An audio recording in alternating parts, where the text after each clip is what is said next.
the selfishness of the black man, the selfishness of the black man, the selfishness of the black man.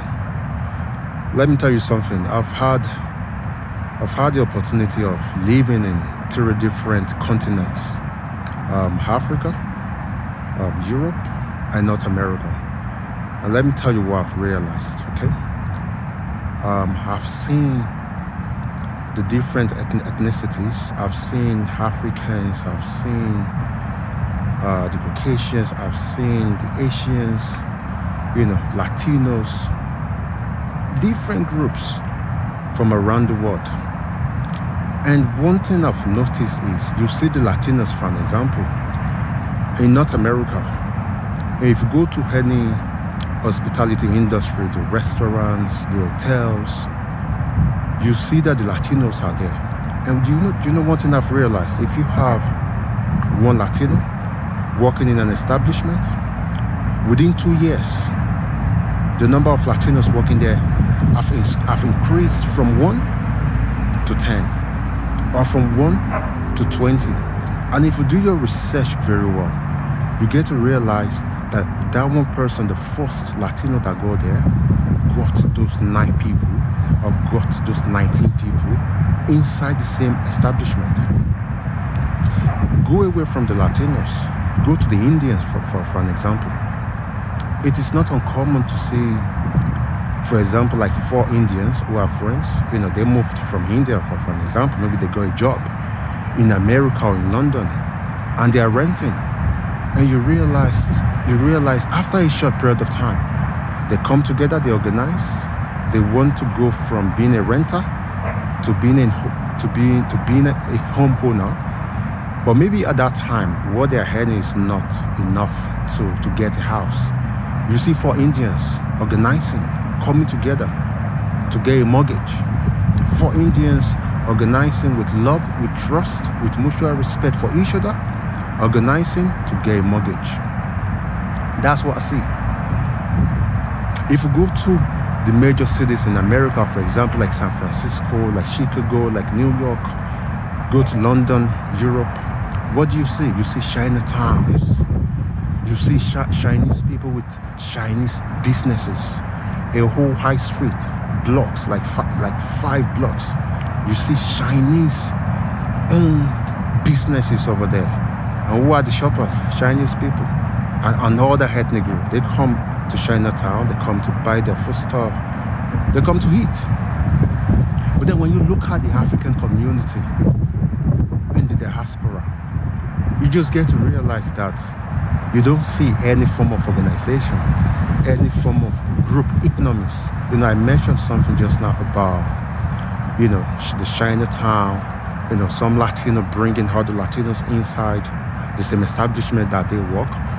I don't see that amongst we black people. Do you know what I see? From my stay in Europe and North America so far, I see a man among men. When it comes to black people, I see one man amongst men. And do you know the arrangement? Go to your average restaurant, go to your average bar or pub, according to what you have in the countries that you live. You see this, one man. Maybe he has a nice job, or maybe he has a business of his own, or maybe he has some political affiliation, some political connection. Is made, probably self-made or whatever, but he's rich. He has the resources. But then what do you see? You don't see his friends who also have businesses who are also made. No, you see sycophants. You see people who are getting breadcrumbs from what that guy has. And the guy at the middle, the man among men, I've realized a pattern. These guys don't have what it takes. They don't have because I'm trying to be fair right now. I'm not putting everybody in the same bracket, and I don't want to say this is what everybody does. But more often than not, you see that man, it doesn't have the awareness that the sycophants around him needs to be helped. Even if he has the awareness, intentionally, He would want to hold on to the resources, to the information that he has. He wouldn't want to give those friends, some information about how they can start their own business. He won't give them a link to the job that he does. He wants to be the man amongst men. He's not trying to be the man of the people. He's not trying to create value. He's not trying to give them any information or any resource to better their lives. No. He wants to be the man amongst men.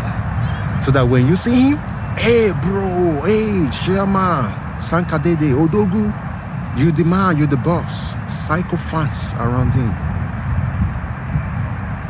And why does this happen? Insecurity, low self-esteem.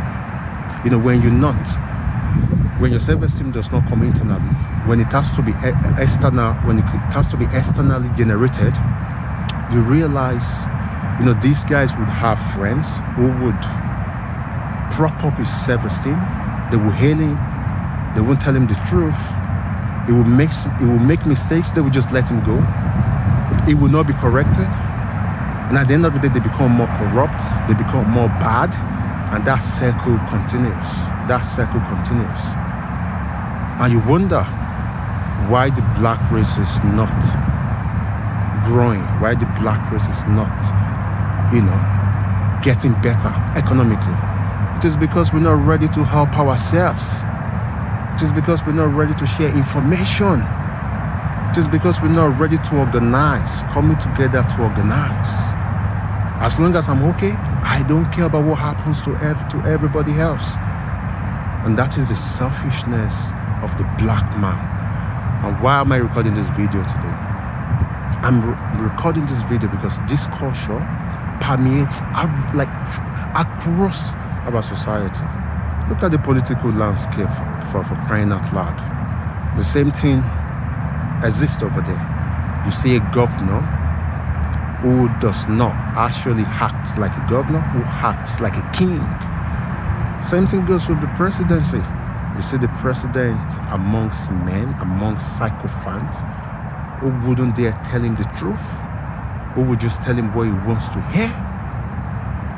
And at the end of the day, they prop him up. Hey, you're the man. They could call him nicknames. You're the man. Nothing is untouchable, unshakable. But at the end of the day, what do we have in the society? You have a decay. You have a political decay.